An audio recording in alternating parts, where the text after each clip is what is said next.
Ladies and gentlemen, Matthews here from Memanda Forex Traders. I hope you're doing great.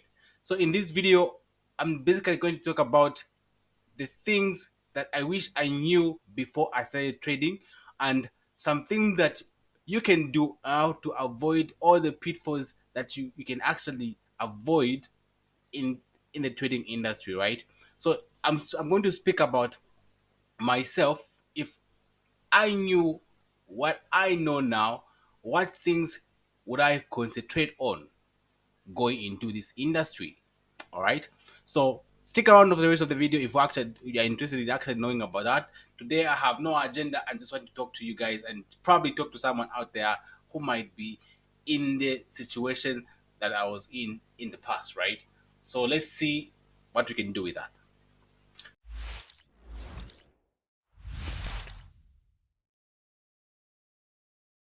All right. So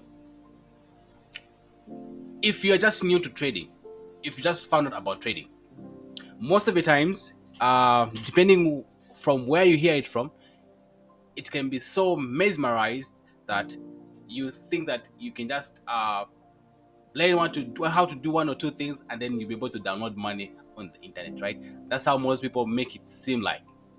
But however, if you've been trading for any length of time by now, you must have realized that that's far from the truth, right? So there are a lot of things that you need to put in place before you can start doing that.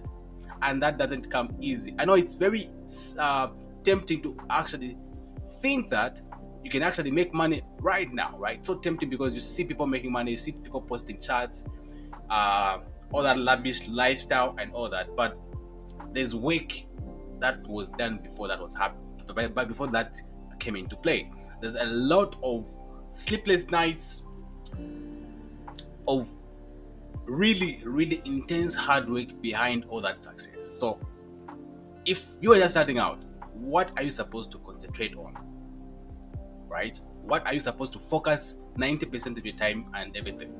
So number one, you need an edge, you need a strategy. Okay, there are a lot of different strategies out there. There are a lot. So how are you supposed to know what strategy works and what strategy you'd like to actually use? Because you can be a fundamental trader, you can be a technical trader, right? So depending on your preference, you can choose whether you like to analyze charts or you like to read news and all that. So choose what you're comfortable with. If you have a mentor that you like the way they trade, what you can do is that approach such a person and make sure before you do that, make sure they're actually profitable. They must have shown you that they are profitable even before you approaching them, right? So once you've actually discovered that these people are actually profitable, then you like the way they trade, then you can now go ahead and do what and approach them for mentorship. Why am I putting mentorship in the first place right here? The reason is very simple: is that me personally, I was so stubborn that I didn't want to have any mentor. I didn't have I didn't want to spend money on a mentor, and guess what happened? I spent money on the market. I blew countless number of accounts.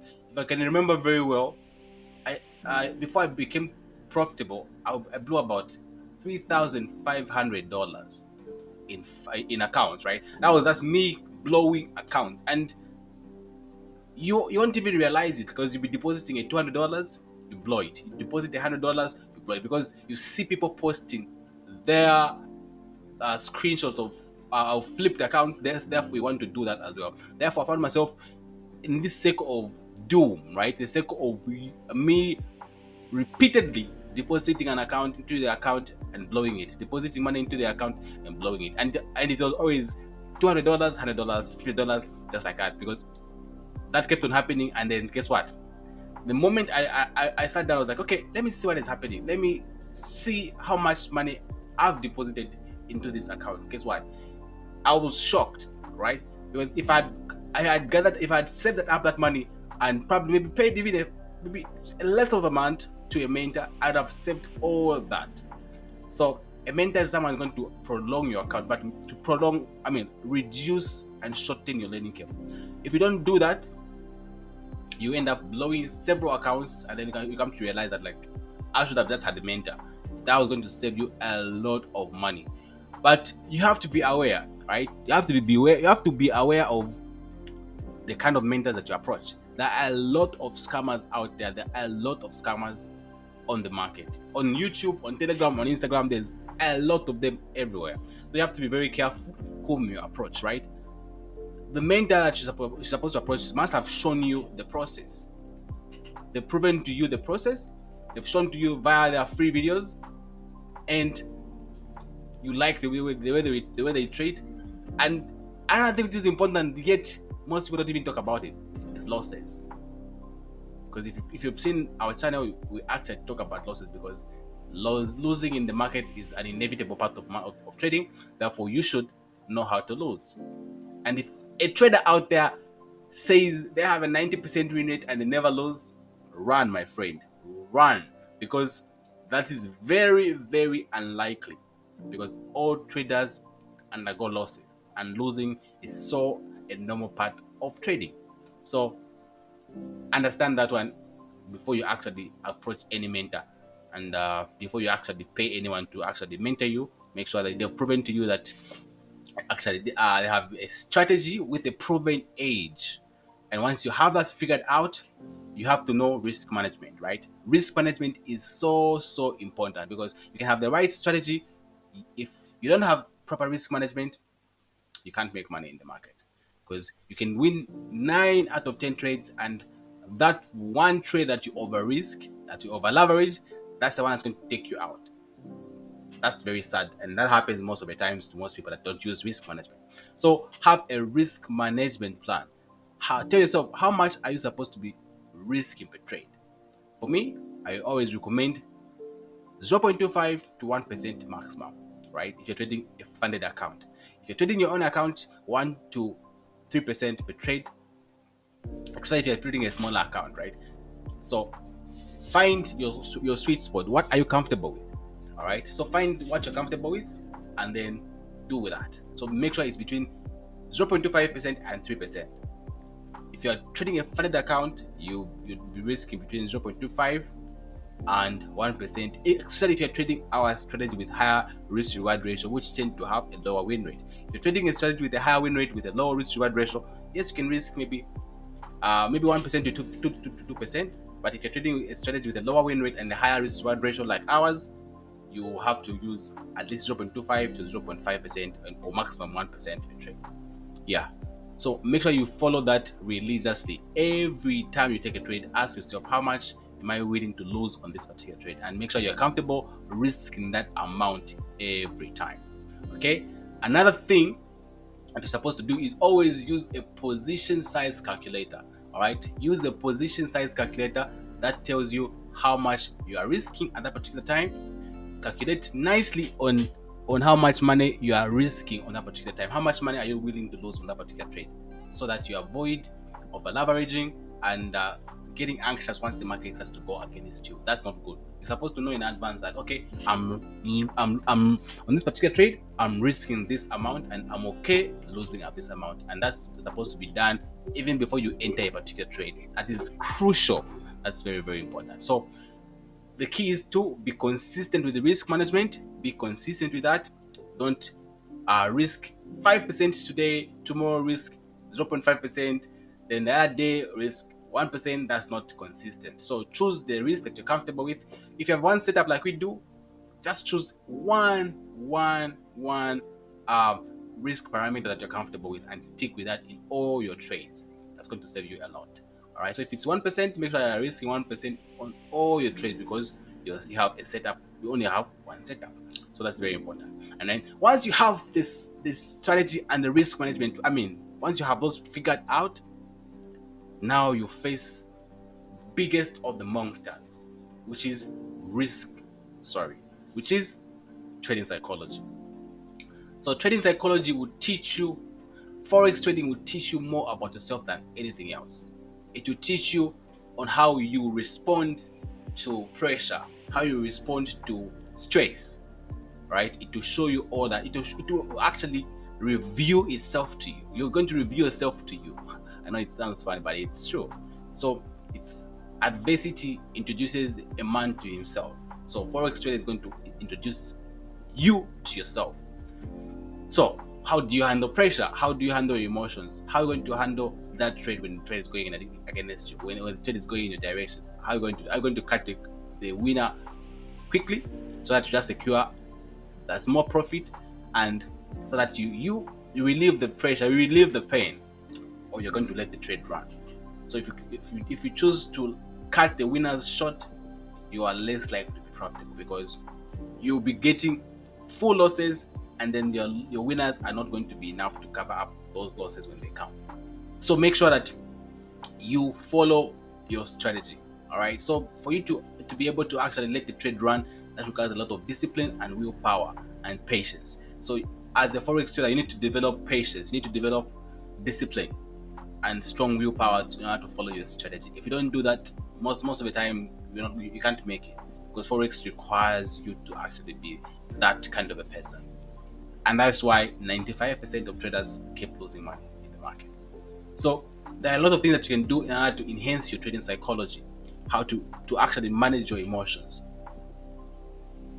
Unfortunately, the way most of us are brought to trading, the way most of us actually hear about forex trading is we hear it in such a way that we think we're told it's a get rich quick scheme. We see the fast money. We see how people can easily make $10,000, but they won't tell you that they actually lost 3, 4, 5 accounts before they actually did that. Unfortunately, so lucky enough, you're going to have people like me and others out there who are trying to debunk this myth, right? And they're trying to tell the truth, because that's not always going to happen. You're going to have losing moments, and you need to be able to handle that as a trader. If you don't, most likely you can't make it. You can't make it if you don't have the confidence in your strategy to stick through it, even when you are going through losses. It's only when you're able to do that when you can actually become a consistently profitable trader. And trading psychology is that key factor that's going to differentiate whether you're going to be a winner or loser in the long term. Right now, if you take a trade right now, anyone can make money. Anyone. But it takes a skill to be able to do that repeatedly. It takes a certain skill for you to be able to make money consistently in the market. You need to be able to handle your emotions. You need to be able to control your emotions every time, because if you don't, you are always going to do silly stuff once the shit hits the fan, right? So you have to be comfortable. You have to be comfortable with the losses. You have to know how to manage your emotions. You need to know what triggers you. What triggers you? Ask yourself, what really triggers me? And once you know that, make sure you do less of that. For example, personally, I don't like taking 3 losses in a row. And when I take 3 losses in a row, I get triggered, right? I get triggered, and most of the time I end up doing stupid shit. Therefore, what am I supposed to do when that is happening? I should step away from my computer and relax, chill, so that I calm down. All right? I can close the computer, I can restart my computer, just do anything that's going to cut that circuit. Because if you don't, guess what? You are going to do, you're going to make some emotional decisions which are going to make you to lose money. So don't do that, please. Don't be like me. Don't be like me. Don't spend all those years trying to find the perfect strategy. But guess what? There's no perfect strategy. It only seems to be perfect because most people don't show you when they are losing, and they only show you when they're actually making money. And unfortunately, that's the part that you always fall for. You fall for that get rich quick scheme, and then you find out 5 years later that, damn, I've just been looking for a new strategy every time, yet I'm still experiencing the same thing, right? That's because there's no perfect strategy out there. All strategies will go through losses, and it's you as a trader to actually find what you're comfortable with and then execute that strategy flawlessly, because you have back tested that strategy will give you money over time. So that's how it's supposed to be. Guess what? It won't be easy. It will take time. If you want to make it in this industry, it will take time. But if you're willing to put in the work, if you're willing to put in time, it is going to work out. But you have to really be committed. If you thought this was just going to be a get where you just click buttons and make money. Nah, it's far from that. It's far from that. You have to grind. You have to grind. You have to put in work until after you've put in work, you have a strategy, you have a solid risk management plan, you have proper psychology. Then that's when you can start to experience consistency, and it will take a lot of discipline and willpower for you to do that. All right. So yeah, I just thought I would come to you guys and actually say these few things. Right. I know. I wish someone told me these things when I got started. So I hope this blesses someone out there. All right. So if this has touched you or learned something from this, let me know in the comment section. And I appreciate you. Thank you for watching our videos. Thank you for your support and everything else. You guys, I hope you found value. Until next time, goodbye.